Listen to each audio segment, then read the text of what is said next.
की लग्नानंतर एक टर्निंग पॉईंट आला.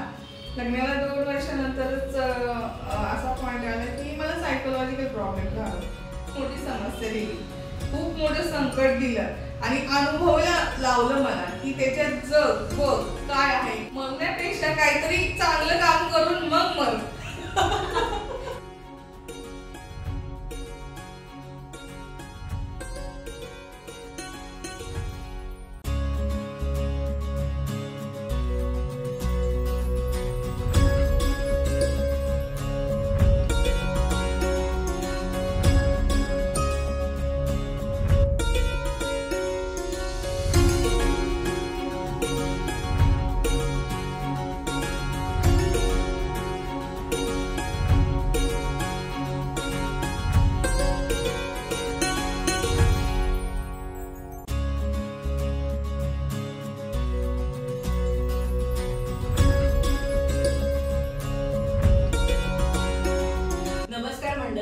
मी तुमची लाडकी होस्ट वृषाली एकमेव तुमचं स्वागत करते आपल्या लाडक्या शो मध्ये, ज्याचं नाव आहे लाईट्स कॅमेरा ॲक्शन प्रस्तुत निर्मित जागर स्त्री शक्तीचा.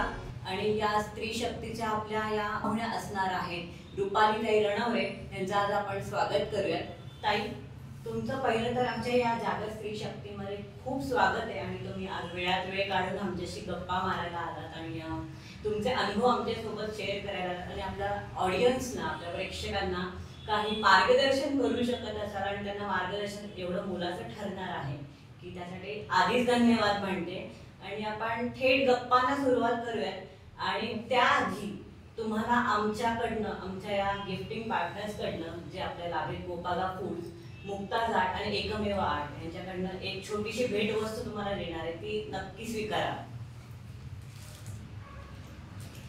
एकमेव आर्ट यांनी यंदाच्या वर्षी ते गेले 2 वर्ष पुलदर्शिका बनवता आहेत. त्यांचं यंदाचं 3रं वर्ष आहे आणि यंदा त्यांनी एक नवीन त्यांनी एक प्रयोग केलेला आहे की पु ल देशपांडेंचे त्यांनी एक छोटे छोटे QR कोड बनवले, ज्याच्यात तुम्हाला त्यांच्या कथा ऐकायला मिळणार आहेत, पाहायला मिळणार आहे. तर तुम्ही ते नक्की खरेदी करा.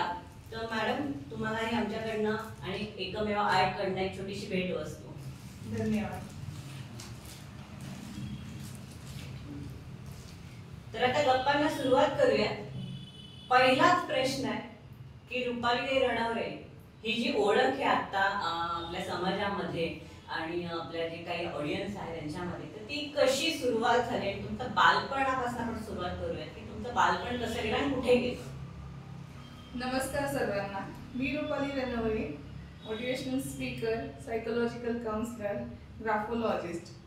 माझं बालपण सांगायचं झालं तर सर्वात महत्त्वाची गोष्ट हीच आहे, आपलं बालपण कसं गेलं. आणि मला जर जगायला सांगितलं आयुष्यामध्ये तर मी फक्त एकच गोष्ट म्हणेल की मला माझं बालपण जगायचं आहे. कारण की तेव्हा आपल्याला कोणतंही रिस्ट्रिक्शन नसतं. मूळची मी बाणेरची आहे. माझा जन्म हा बाणेरमध्ये झाला आहे. बाणेर हे खेडेगाव होतं जेव्हा मी लहान होते तेव्हा. आणि तुम्ही तर समजू शकता खेडेगावचं वातावरण कसं असतं. मला पोहायला जायला आवडायचं. पहिली गोष्ट, झाडावर चढायला आवडायचं. प्रत्येक झाडावर मी चढायची. असं कोणतंही झाड आमच्या इथलं ठेवलं नव्हतं. इवन मी खांबावर, घरांवरही चढायची. मी खूप ऍक्टिव्ह मुलगी होते. म्हणजे मुलगी आपण म्हणतो तशी खोडकर नाही म्हणता येणार, खूप चंचल. म्हणजे मी खोडे नव्हते काढत कोणाचे, पण खूप चंचल, अति चंचल. मला कबड्डी खेळायला आवडायची, मला रनिंग करायला आवडायचं. आणि प्रत्येक खेळ म्हणजे लहानपणीचे आपले जे खेळ असतात, लंगडी पाणी वगैरे, ते फार आवडायचे. म्हणजे मी एक स्पोर्ट पर्सन किंवा स्पोर्ट वुमन असे टाईपची गर्ल होती. म्हणजे थोडक्यात म्हणू शकता. म्हणजे खूप मजा करायची मी, खूप मस्ती करायची. बालपण जगलेले हो, अगदी मनमोकळेपणाने. आणि आपण म्हणतो ना आयुष्यामध्ये आपण आपलं बालपण जर नाही जगलं तर आपण काय जगलं. अगदी खरंच. पण मला या बालपणावर एक प्रश्न विचार की शाळेतली रुपाली कशी होती. शाळेतली रुपाली जेव्हा मी सुरुवातीपासूनच सांगते, बालवाडीत होते तेव्हा मी थोडीशी घाबरट होते. बोजरी म्हणून. हा, बोजरी म्हणूया. आणि त्याच्यानंतर मग आपण पुढे पुढे जातोच. तर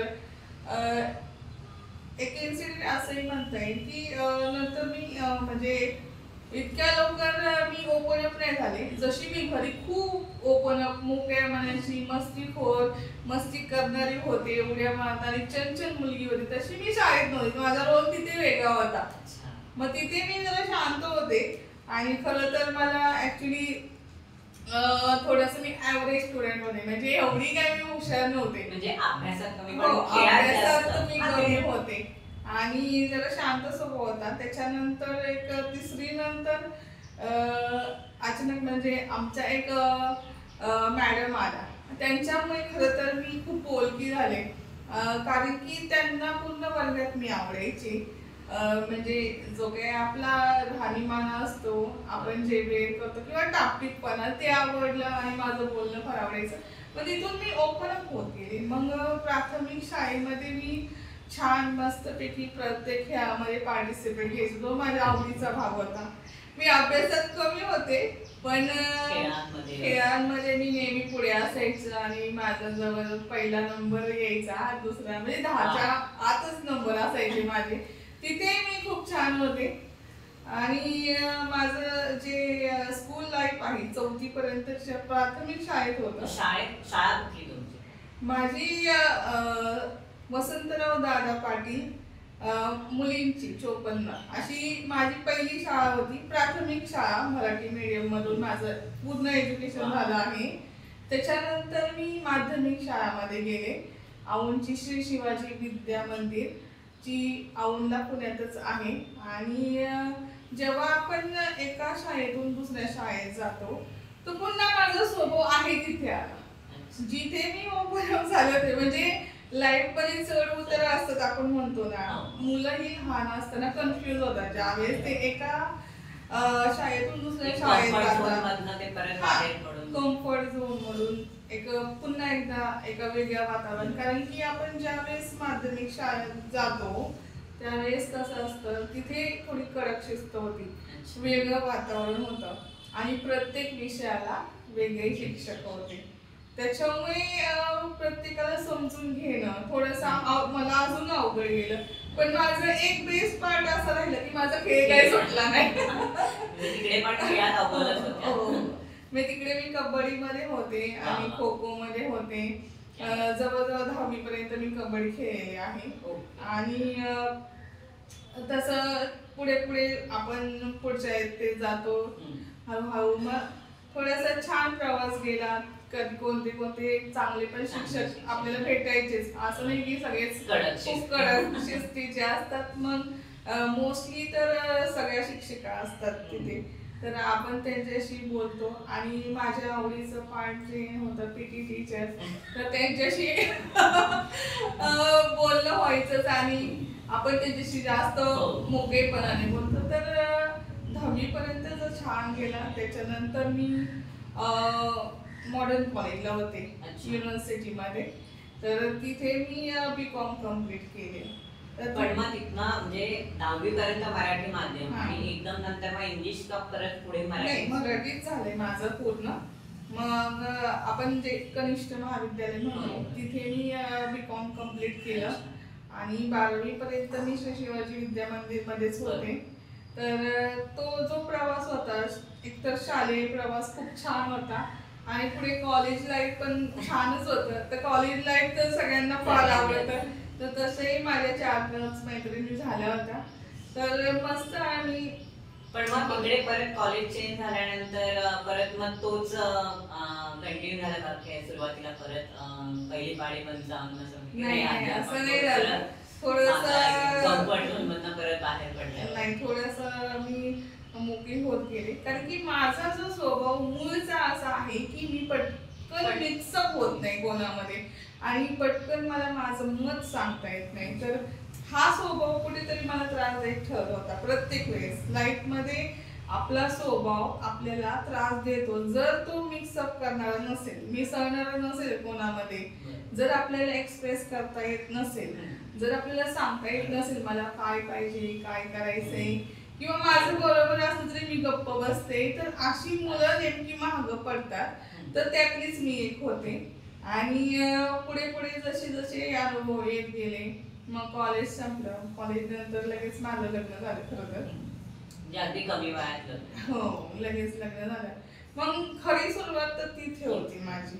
म्हणजे जो जो आपण म्हणतो ना आयुष्याचा टर्निंग पॉइंट असतो, आपण म्हणतो की आपण पूर्ण आयुष्यामध्ये कुठेतरी एक महत्वाचा आपल्या आयुष्यावर इम्पॅक्ट टाकणारा आणि आपल्याला त्रास देणारा, घडवणारा, आपल्याला पुढे घेऊन जाणारा एक टर्निंग पॉइंट असतो ना, तो म्हणजे माझ्या खरं तर लग्नानंतर सुरू झाला. आणि माझ्या आयुष्याला खरी तर सुरुवात तिथून झाली. कारण की आपण ज्यावेळेस शालेय किंवा कॉलेज लाईफ मध्ये जगत असतो, तो वेगळा फेज असतो. आपल्या डोक्यात कसले विचार नसतात, काही टेन्शन नसतं, आपल्याला घरी जाऊन भाजी पोळी करायची नाहीये, जबाबदारी नसते, भांडी घासायची, कुठे धुणं धुवायचं, हा आहे कुठलंही आपल्याला टेन्शन नसतं. कारण तिथे आई असते घरी करणारी, आणि घरी आई तर वाढून देणारी आई असते. आणि इथे लग्नानंतर पूर्ण ड्रास्टिक चेंज होतो आपला, तिथे आपल्यालाच करायचं आहे. परत एक टेन्शन पण असतं, एक थोडस की सासूबाई काय म्हणतील, आता हे केलं नाही, मग आपले पती काय म्हणतील, हे सगळे टेन्शन आपल्या मागे लागतात खरंच लग्नानंतर. खरं तर टेन्शन लागतातच, पण कसं माझी थोडीशी स्टोरी वेगळी आहे. म्हणजे जबाबदारी तर सगळीच असते आपल्यावरती, सासू सासरा नवरा सगळ्यांची असते, पूर्ण फॅमिलीची असते. आणि माझ्यामध्ये एक कुठेतरी लिडरशिप क्वालिटी आहे, आणि बाईच असते ना त्या घरात सगळ्यांना बांधून ठेवणार. बरोबर आहे, माझ्यामध्ये ती क्वालिटी होती. म्हणजे माझा स्वभाव घरामध्ये फार छान होता. प्रत्येकाला समजून घेणं, प्रत्येकाला पाहिजे त्या गोष्टी माझ्याकडून द्यावे अशी माझी स्वतःची इच्छा असायची. आणि लिडरशिप एक क्वालिटी माझ्यात आहे. तर मी तुमच्याकडे होती आधीपासून. घराला कसं बांधून ठेवायचं हे तर आपण आपल्या फॅमिलीतून शिकतो, आपल्या आई वडिलांकडून. हे जन्मजात बाईकडे असतंच खरं. आणि आपण घेऊन येतो ऍक्च्युली ती गोष्ट. आणि दुसरी गोष्ट म्हणजे आपण आपल्या आईकडून खूप जास्त शिकतो. तिलाच आपण खरं तर आदर्श मानतो, तिलाच बघून आपण लहानाचे मोठे होतो. आणि तिचेच कसे आपण पुढे संस्कार पुढे चालवतो, हे मुलीच खरं तर पुढे वारसदार असतात. पण आता ह्याच्यावर मला विचारायचंय की आता एक स्त्री म्हणून सगळ्यांना सगळ्या गोष्टी मिळतात असं नाहीये, पण सगळ्यांकडे एक गोष्ट असते की तो अनुभव असतो स्त्रीकडे, आणि तो खूप असतो. तर तेच अनुभव एक वाईट, आणि त्या वाईटातनं चांगलं आलेला एक अनुभव असा आम्हाला सांगायला आवडेल. हो बरोबर. वाईट अनुभव माझ्या आयुष्यामध्ये हाच आहे की मी जे सांगते की लग्नानंतर एक टर्निंग पॉइंट आला. लग्नाला 2 वर्षानंतरच असा पॉइंट आला की मला सायकोलॉजिकल प्रॉब्लेम झाला.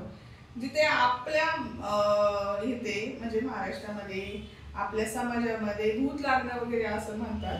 तर मला सायकोलॉजिकल असे प्रॉब्लेम आले की माझ्याकडून 17 प्रकारचे आवाज निघायचे असे मला माझे घरचे सगळे सांगतात.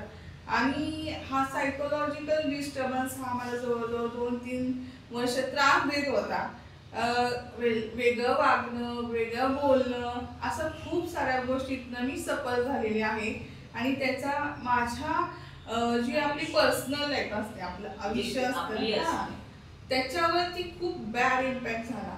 मग असंच आपण की म्हणतो, आपण पहिली गोष्ट काय करतो, असं काय झालं की आपण पहिलं बाबा बुवा इकडे तांत्रिक इकडे बघतो. पण हे सगळं करत करत करत एक पॉइंट असा आला की मी एक हिप्नोसिसच्या मॅडम होत्या, त्यांच्याकडे गेले. आणि तिथे जाऊन मला त्यांनी माझी शक्ती रिअलाइज करून दिली की आपल्या शरीराचा ताबा खरं तर आपल्याकडे असतो, आपण तो सोपवतो दुसरीकडे.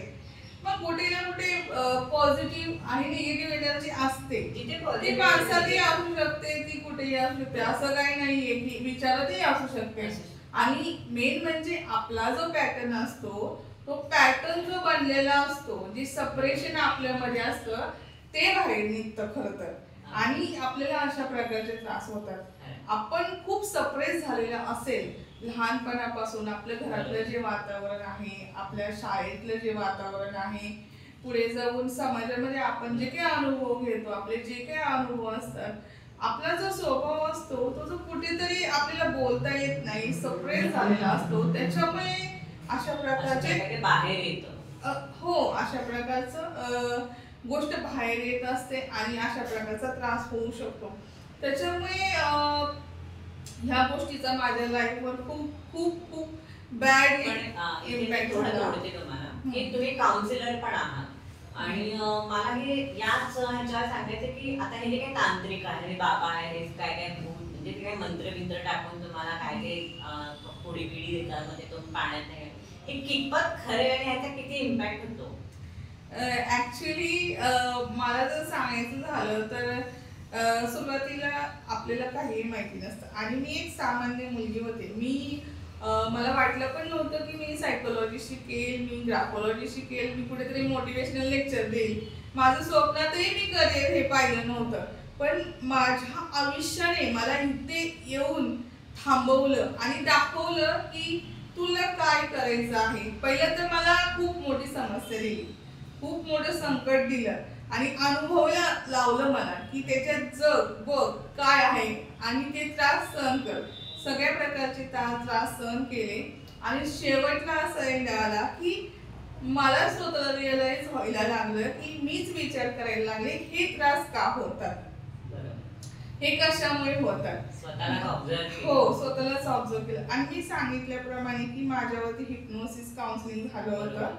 त्या मॅडम कडून मला खरं तर रिअलाइज झालं होतं की आपली जी पॉवर आहे ती स्वतःत असते, त्याचा वापर करायचा आणि आपल्या शरीराचा, आपल्या मनाचा, आपल्या विचारांचा ताबा सगळा आपल्यावरती घ्यायचा। तिथून परत न्यू जर्नी सुरू झाली। मी विचार करायला लागले। पहिली केस ही जी आहे माझी सायकोलॉजीची, मी स्वतःची स्टडी केली, तो स्वतःवर अभ्यास केला, स्वतःची आहे नक्कीच। आणि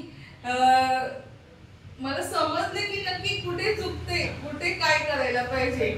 आणि तुम्ही जर म्हटलं की तांत्रिक गोष्टी किंवा बाबा बुवा हे कितपत इम्पॅक्ट करतात, आपण त्यांच्यावर विश्वास ठेवू तिथपर्यंत इम्पॅक्ट करतात। घरी येऊन जर आपल्याला तोच त्रास पुन्हा होत असेल तर ते उपयोगी नाही। उपयोगी काय येतं तर आपल्यामध्ये जी पॉवर आहे, आपल्यामधली जी आत्मशक्ती आहे ती जागी करायला पाहिजे। आपल्या विचारांचा ताबा जर आपल्यावर नसेल तर दुसऱ्या गोष्टी आपल्यावर हावी होतात। तर आपल्या विचारांचा ताबा आपल्यावरती असला पाहिजे। आपण त्याच्यासाठी सतत सकारात्मक विचार केले पाहिजे, चांगल्या लोकांच्या सानिध्यात राहिले पाहिजे। आपण जर पूजा पाठ करत असेल तर पूजा करणे एक मेडिटेशन आहे। ही एक गोष्ट खूप चांगली सांगितली की पूजा करणे मेडिटेशन आहे। कारण तुम्ही ज्या एका देवाचं ते जे नामस्मरण करतात, म्हणजे आज या आपल्या या जगामध्ये एकच गोष्ट आहे की तुम्ही मेडिटेशन केलं तर तुम्ही स्वतःवर सगळे कंट्रोल करू शकणार आहात। मग तुमचे जे काही शारीरिक आजार आहेत, मानसिक आजार आहेत, त्याच्यावर खूप इम्पॅक्ट करणारा गोष्ट आहे ती। मला एक पॉइंट हाच बोलायचा होता याला पकडून की पूजा काय म्हणजे आहे असं की कोणाला नाही आवडत, कोणाला आवडतं पूजा करणे, प्रार्थना करणे।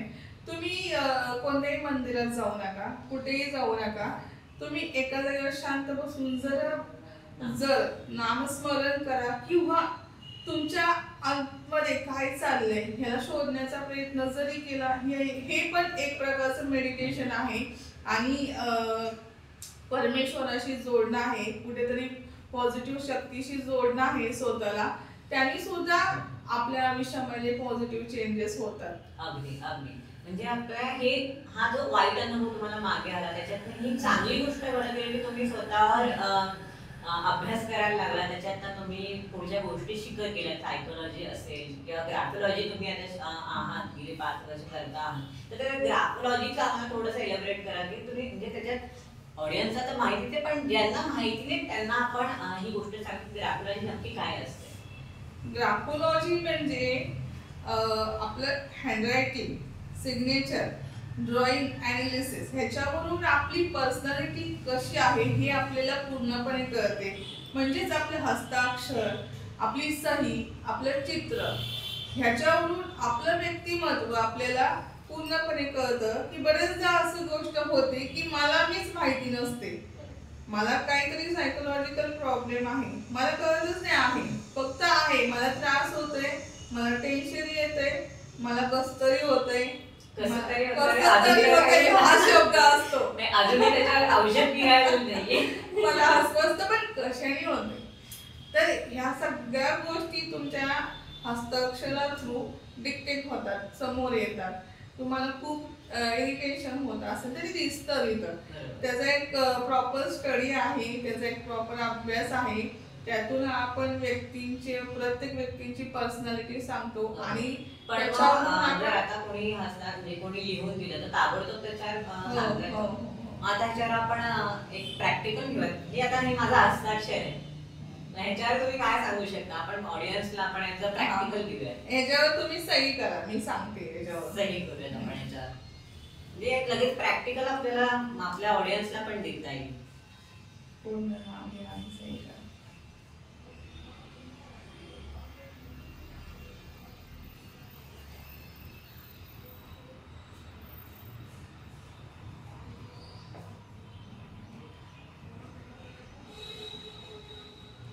हे बघा, हे मी माझं नाव मध्ये लिहिलेलं आहे, पुढे माझी सही केलेली आहे. तर हे आपण मॅडमला लिहिलं आणि मॅडमला आपण माझा स्वभाव विचारला.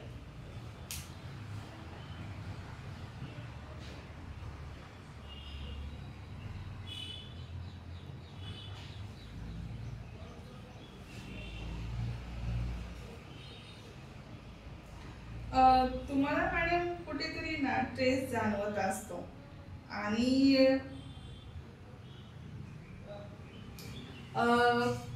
प्रत्येक वेळेस तुम्हाला ना एक स्टॉप येत असतो. म्हणजे कोणतीही गोष्ट करायला लागले की एक स्टॉप येत असतो. आणि दुसरी गोष्ट म्हणजे एक नात्यांचं पण मी सांगून देते की नात्यांमध्ये पण कुठेतरी एक स्टॉप फिलिंग होतं की एक आपण म्हणतो ना आपण एकाबरोबर पूर्ण कम्फर्टेबल आहे, तर कुठेतरी एक गोष्टीत राहून जाते सांगायची किंवा क्लिअरन्स आपण म्हणतो. आपण म्हणतो की माझं नातं खूप छान आहे, पण मला ती एक गोष्ट येते, अरे कुठेतरी आपण एक गोष्ट मनातच ठेवतोय, सांगतच नाही, स्टॉप येतोय, भिंत येते. अशा गोष्टी तुमच्या लाईफमध्ये, प्रोफेशनल लाईफमध्ये किंवा पर्सनल लाईफमध्ये होत असाव्या. आणि सपोर्टची पण तुम्हाला कमतरता वाटते, मला सपोर्ट मिळाला पाहिजे. आणि अजून असं स्टेबल नाही झाले मी, असं वाटतं की स्टेबल झाले पाहिजे. आणि कुठेतरी कन्फ्युजन, इरिटेशन पण आहे. मोस्टली ह्याच गोष्टी तुमच्या आयुष्यामध्ये आहे आणि तुम्हाला तुमचं आयुष्य स्टेबल करायचं आहे. तर हे जे प्रॉब्लेम आहेत हे तुम्हाला आहेत. तर अगदी खरं सांगितलेलं आहे मॅडमनी. म्हणजे प्रॅक्टिकल आपल्याला मॅडमनी सांगितले की त्यांनी ग्राफोलॉजीचं साधारण अंदाजे की तुम्ही पुढे म्हणजे तुम्हाला सुद्धा कोणाला तुमचं ग्राफोलॉजी करायचं असेल, हँडरायटिंगनुसार तुमचा स्वभाव स्वतःचा जाणून घ्यायचा असेल, एक असतं ना की आपलं कौतुक दुसऱ्यांनी करावं किंवा आपल्या समस्या दुसऱ्यांनी सांगाव्या, असं पण एक मनामध्ये असतं लोकांच्या. म्हणजे माझ्याही असतं ते की कोणीतरी दुसऱ्यांचं आपलं कौतुक करावं, आपल्याला काय होतंय हे आपण सांगण्यापेक्षा दुसऱ्यांनी आपल्याला ऑब्झर्व करून सांगणं हे जास्त आपल्याला आवडतं. तर तुम्ही देखील या मॅडमकडनं तुमचं ग्राफोलॉजी करू शकता. आणि त्यासाठी कुठे भेटायचं, कुठे संपर्क करायचा हे आम्ही शेवटी सांगूच तुम्हाला. तर कंटिन्यू करूया आपण आता पुढच्या गोष्टी. तर आता मोटिवेशनल स्पीकर तुम्ही करता आहात, म्हणजे महिलांना त्यांना काय त्यांच्या समस्या आहेत त्यांना सांगणं, किंवा ही जी सुरुवात आहे मोटिवेशनल स्पीकरची ती कुठून सुरुवात झाली याची? सुरुवात तर माझ्यापासूनच झाली, कारण की माझ्या आयुष्यानेच मला एवढे अनुभव दिले आणि पुन्हा पुन्हा उठण्याची परत एकदा आपण म्हणतो ना एक उमेद असते, एक आशा असते, ती दिली आणि ती स्वतः निर्माण करून दिली. इनर म्हणतो ना आपण, आत्मा जो आपण म्हणतो ना आपल्या अंतरात्म्याचा आवाज ऐकतो, तो आवाज जागृत झाला. ऍक्च्युली माझ्यातूनच एक आवाज आला की मला मोटिवेशनल स्पीकर व्हायला पाहिजे.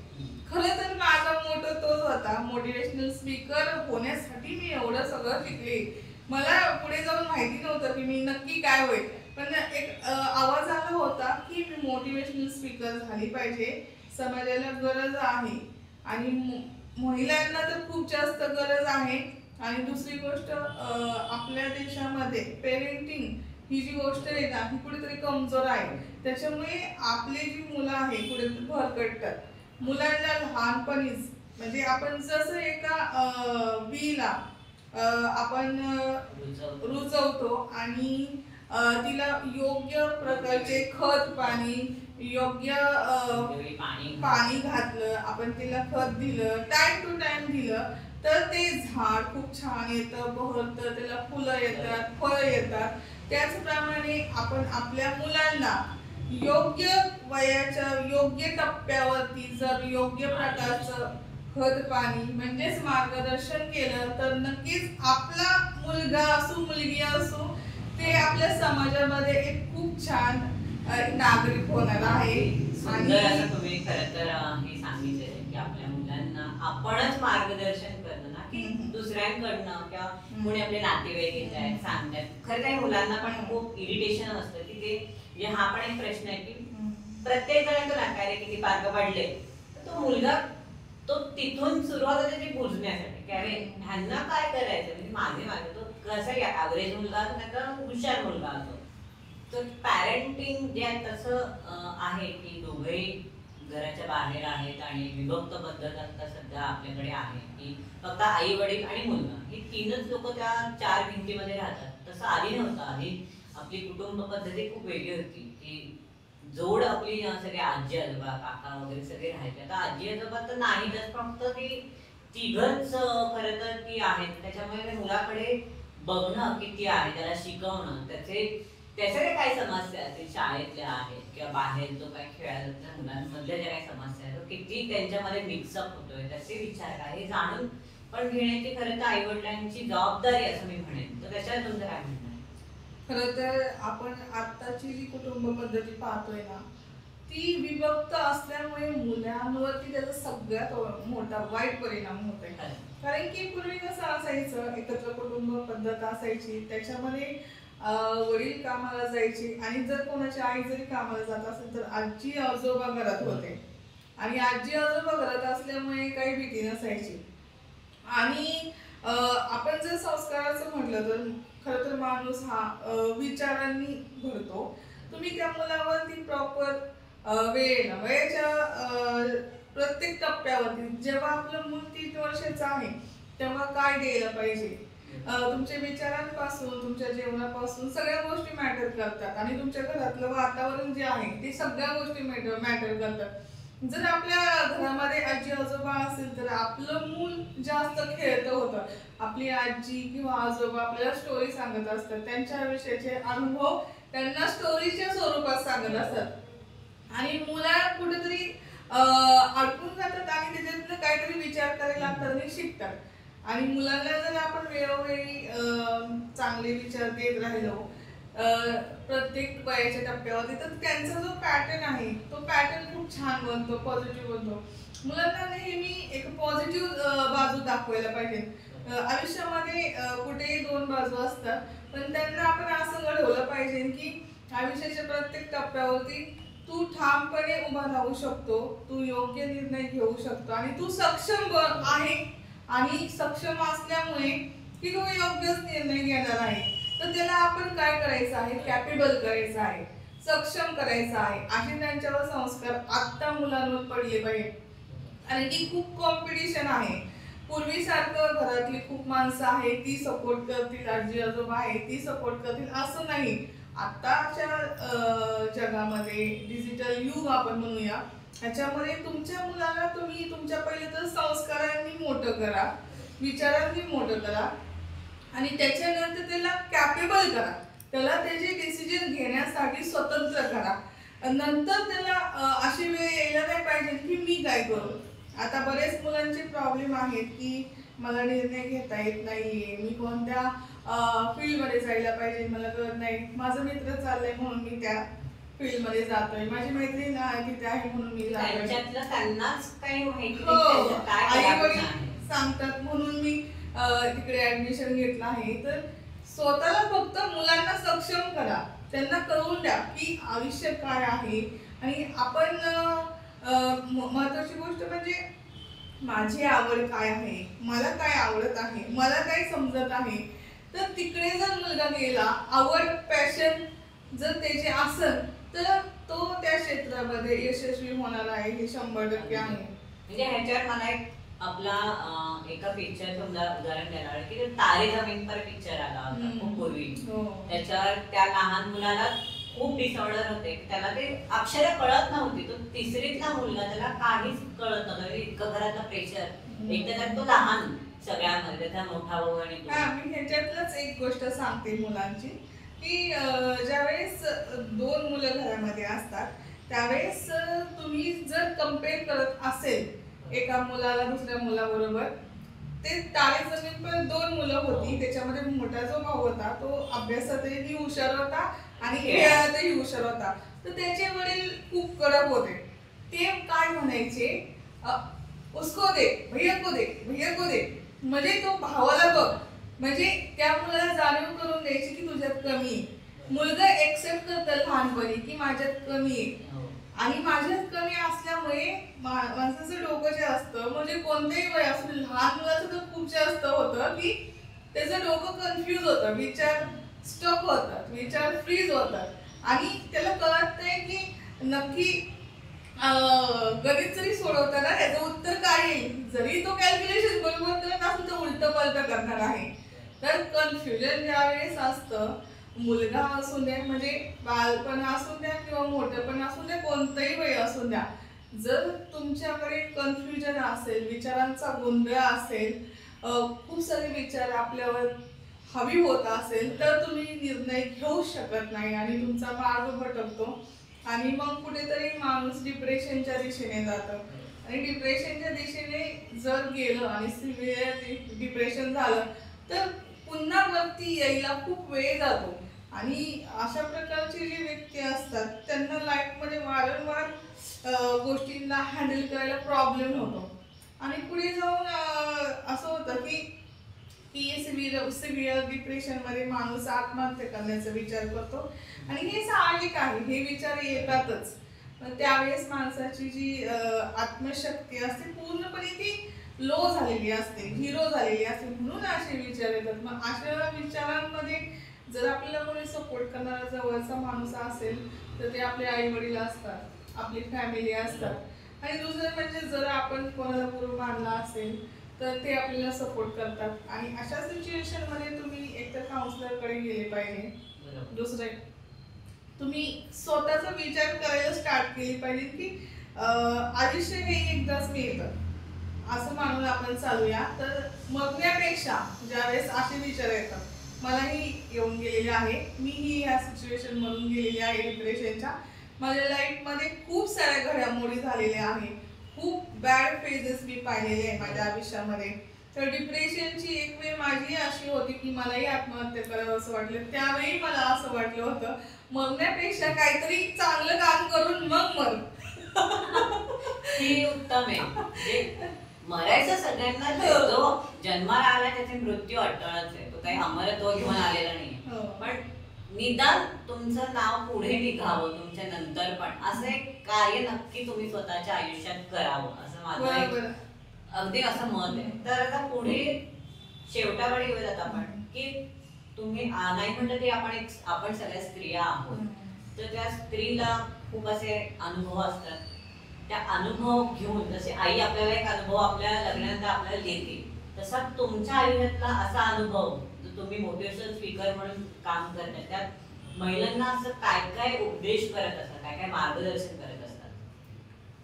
महिलांना जे उपदेश असेच आहे की आपण पाहिलं आत्ता प्रेझेंटली जर पाहिलं महिलांचा समाजामध्ये पाहिलं आपण महिला, तर प्रत्येक महिला ही पुढे चालली आहे. आपण आत्ताच्या घडीला असं म्हणू शकत नाही की महिलांना कुठेही सोच नाही. ते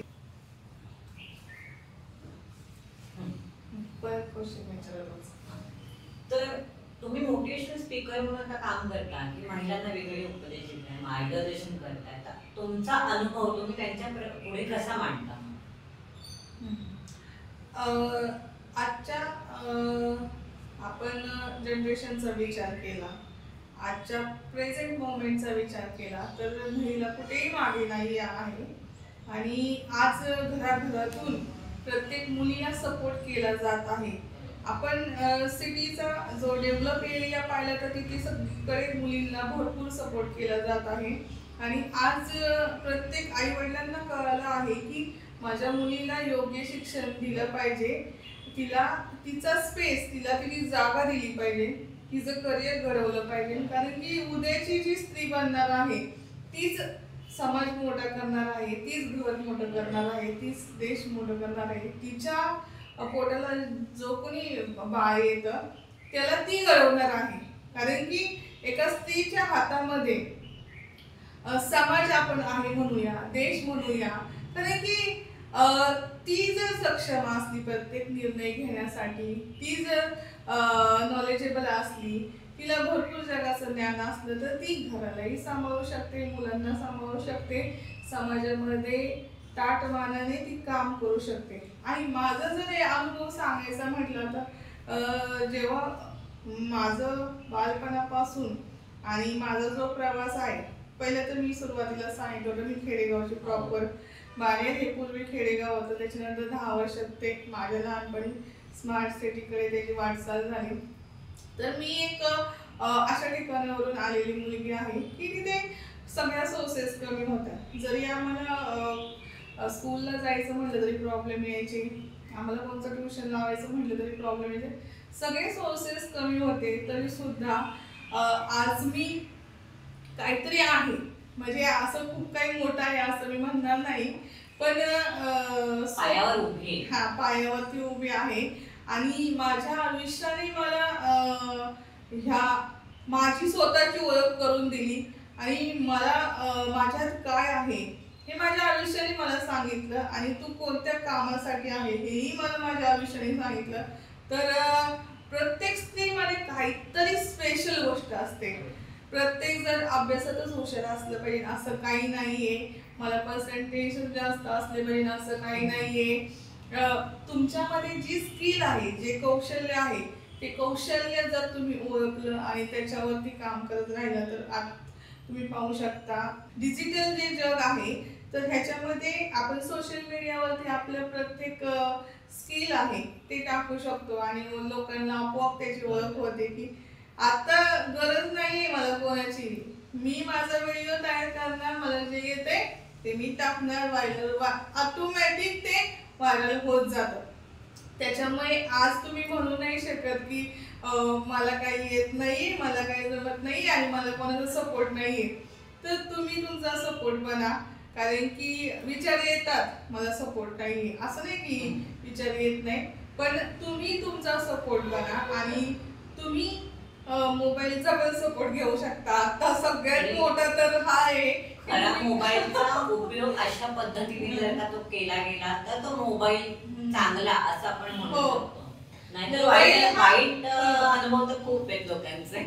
आपल्याला जर काहीतरी बनायचं आहे, आपल्याला स्वतःला प्रेझेंट करायचं आहे तर आपल्याला तसं स्वतःला घडवावं लागणार आहे. तसं विचारांनी तुम्ही घडवा. जर मी एक स्वप्न पाहिलं तर तो एक विचार होता, ते स्वप्न असंच पुढे येत नाही.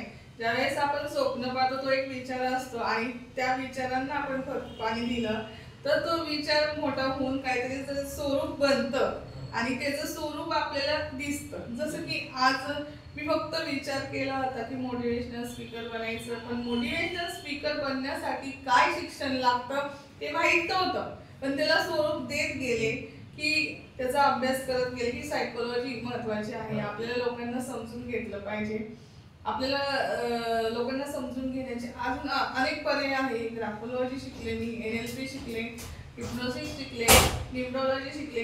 तर लोकांच्या मनाला जाणून घेण्याचे जे जे वेगवेगळे पर्याय आहेत, विचारांना जाणून घेण्याचे जे जे वेगळे पर्याय आहेत ते मी शिकत गेले. आणि मी जवळजवळ 100च्या जास्त वेबिनार सेमिनार अटेंड केले आहेत आणि स्वतःला नॉलेजेबल करत राहिले. आजही मी स्वतःला काही ना काहीतरी शिकवत असते. आपलं जे काही बॅकग्राऊंड आहे ते बॅकग्राऊंड जरी आपलं कमी शिक्षण असू द्या, काही असू द्या, आपल्याकडे नॉलेज कमी असू दे, विचारांचे आपल्याकडे कमतरता असू द्या, म्हणजे विचार सगळ्यांनाच असतात, पण एक प्रॉपर दिशेने जाणारा जो विचार असतो तो कधी येतो की आपण खूप साऱ्या गोष्टींचं नॉलेज घेतो, आपण चांगल्या चांगल्या गुरूंकडे नॉलेज घेतो आणि आपण ज्या वेळेस प्रशिक्षित होतो त्यावेळेस आपल्याला योग्य डिसिजन घ्यायचा कळतो की बाबा हा रस्ता माझ्यासाठी चांगला आहे. आपल्याला जर एखादं डेस्टिनेशन गाठायचं असेल, पहिलं तर काय असतं तर तो सरळ असं रस्ता कधीच नसतो. आपल्याला डेस्टिनेशनला जायचं म्हणजे तिथे वळण तर आलीच आणि वळणावरती आणि पुण्यातले रस्ते असेल तर अतिशय खड्डे असतील. पुण्यातली रस्ता असेल तर खूप खड्डे असतील, ट्रॅफिक असेल, जाम असेल, कुठे काही रस्ता बंद असेल. मग ज्यावेळेस असे प्रॉब्लेम लाईफ मध्ये पण येऊ शकतात. जर मी एखादी गोष्ट ठरवली, माझं एखादं मोठं आहे, तिथे जाण्यासाठी खूप सारे अडथळे असू शकतात. तुम्ही म्हणता की मला येणाऱ्या 5 वर्षामध्ये ह्या करिअरला मी उभी असली पाहिजे, तर त्याचा मधला जो प्रवास आहे तो महत्वाचा आहे. ते तुमचं करिअर पाथ आहे की ते जर तुम्ही अनुभव घेत गेले तर तिथे तुम्ही एकदम असे नॉलेजेबल पर्सन होणार आहे आणि प्रत्येक अनुभव हा तुम्ही जपून ठेवा. जर तुमचा वाईट अनुभव आहे तर तो तुम्हाला नेहमी शिकवण देतो. तर जास्तीत जास्त वाईट अनुभव येऊ द्या. माणसाच्या आयुष्यामध्ये जेवढे जास्त वाईट अनुभव येतात तेवढं माणसाला कळतं की बाबा आयुष्य काय आहे. आयुष्य जर नक्की कळून घ्यायचं असेल, समजून घ्यायचं असेल तर जे वाईट अनुभव आहे त्या वाईटातून चांगलं निर्माण होत असतं, तेच खरं आपल्याला घडवत असतं. म्हणजे पहिलीच व्यक्ती की वाईट अनुभव येऊ देत असं सांगते, पण ह्या वाईटातनं चांगल्या घडणाऱ्या गोष्टी असतात, त्याच्यातनंच तुम्ही घडत राहता. तर शेवटचा प्रश्न आता मॅडमला आपण विचारूयात की एक स्त्री म्हणून आता जी काही उंची गाठली, पुढच्या 5 वर्षात तुम्ही स्वतःला कुठे बघताय? येणाऱ्या 5 वर्षांमध्ये मी स्वतःला अशा ठिकाणी पाहते की मी स्टेजवर आहे आणि हजारो लोक माझं लेक्चर ऐकत आहे, हजारो लोक. तर त्याच्यामध्ये माझे जे मेन मुद्दे आहेत, जसं की मला पेरेंटिंगसाठी काम करायचं आहे, महिलांसाठी काम करायचं आहे आणि येणाऱ्या तरुण पिढींसाठी काम करायचं आहे. कारण की कुठेतरी इमोशन इम्बॅलन्स झाला आहे, त्या इमोशनला बॅलन्स करायचं आहे. थोडक्यात समाजासाठी छान काम करायचं आहे आणि समाजाने मला एक अशी व्यक्ती म्हणून ओळखली पाहिजे की ह्या व्यक्तीकडे मी जर आले तर माझ्या आयुष्याला एक योग्य दिशा मिळेल, अशी व्यक्ती मला बनायची आहे. आणि नक्कीच मी ती व्यक्ती बनण्याचा प्रयत्न मी करत आहे आणि प्रत्येक दिवस तो प्रयत्न करत आहे. मला असं दिसतो तो दिवस, खरं तर माझ्या डोळ्यांना स्पष्ट क्लिअर दिसतं, माझ्या समोर ऑडियन्स बसलेले आहे आणि मी स्टेजवर उभी आहे. आता सुद्धा म्हणजे हे स्वप्न तर आताही पुरं होईल की बरेच आपले ऑडियन्स यांना बघतील, हजारो आपले ऑडियन्स आहेत त्यांना बघत राहणार आहेत आणि हा आपला एपिसोड त्यांच्यापर्यंत पोहोचणार आहे आणि पुढच्या 5 वर्षात त्यांचे जे काही स्वप्न ते तर पूर्ण होईलच, कारण त्यांची वाटचालच तशी की त्यासाठी आमच्या लाईट्स कॅमेरा ॲक्शनच्या या टीमकडनं, या कुटुंबाकडनं तुम्हाला खूप साऱ्या शुभेच्छा आणि पुन्हा एकदा मी तुम्हाला धन्यवाद म्हणेन की तुम्ही आज वेळात वेळ काढून आमच्याशी या गप्पा मारल्यात, तुमचे अनुभव आमच्यासोबत शेअर केलेत आणि आपल्या ऑडियन्सला सुद्धा खूप छान मार्गदर्शन केलं आणि पुढेही असे आमच्यासोबत जोडले राहा, कारण पुढे तुमची आम्हाला खूप मदत होणार आहे. काही वेगवेगळे सेगमेंट्स आपण करत राहू, सायकोलॉजीच्या रिलेटेड असतील किंवा महिलांसाठी काही असतील, आपले उपदेश करणारे सेगमेंट येत राहणार आहे. त्यासाठी आपण मॅडमला पुन्हा पुन्हा आपल्या या स्टेजवर, आपल्या या लाईट्स कॅमेरा ॲक्शनच्या चॅनलवर बोलवणार आहोत. तर पुन्हा एकदा थँक्यू मॅडम आणि भेटत राहू पुढे. तर मंडळी, कसा वाटला आजचा तुम्हाला एपिसोड आणि मॅडम सोबतच्या गप्पा? आणि तुम्हालाही काही याच्यावर प्रश्न असतील की तुम्ही जर का एक स्त्री असाल किंवा तुम्ही कोणी आहात एक स्त्री म्हणून, तुमचे जे काही विचार असतील, तुमचे जे काही प्रश्न असतील ते आम्हाला नक्की विचारा. ते आम्ही मॅडमला सांगू, मॅडम त्या गोष्टींवर, त्या प्रश्नांवर निराकरण करतीलच. तोपर्यंत सगळ्यात महत्त्वाची गोष्ट या एपिसोडमध्ये राहिली अशी की तुम्ही या चॅनल सबस्क्राईब करा, कारण तुम्हाला हे वेगवेगळे आम्ही सेगमेंट करतो. हा आता जागर स्त्री शक्तीचा हा जो काही आमचा सेगमेंट चालू आहे तो तुम्हाला दिसत राहील आणि शेजारी जे काही बेल आयकॉन आहे ते दाबा, म्हणजे तुम्हाला लगेच आम्ही एपिसोड टाकला की तुम्हाला त्याची नोटिफिकेशन येईल आणि तुम्ही तो बघाल. आणि एपिसोड आवडला असेल तर लाईक करा आणि तुमच्या पुढच्या मित्रमंडळींना, तुमच्या आई वडिलांना हा शेअर करा, त्यांनाही हा एपिसोड बघू दे, कारण त्यांनाही काही प्रश्न असतील ते आम्हाला विचारू दे. तोपर्यंत पुढच्या एपिसोडमध्ये आपण भेटणार आहोत. बघूया पुढच्या एपिसोडमध्ये कुठल्या आपल्यासोबत पाहुणे असणार आहेत. तोपर्यंत थँक्यू. बघत लाईट्स कॅमेरा ऍक्शन.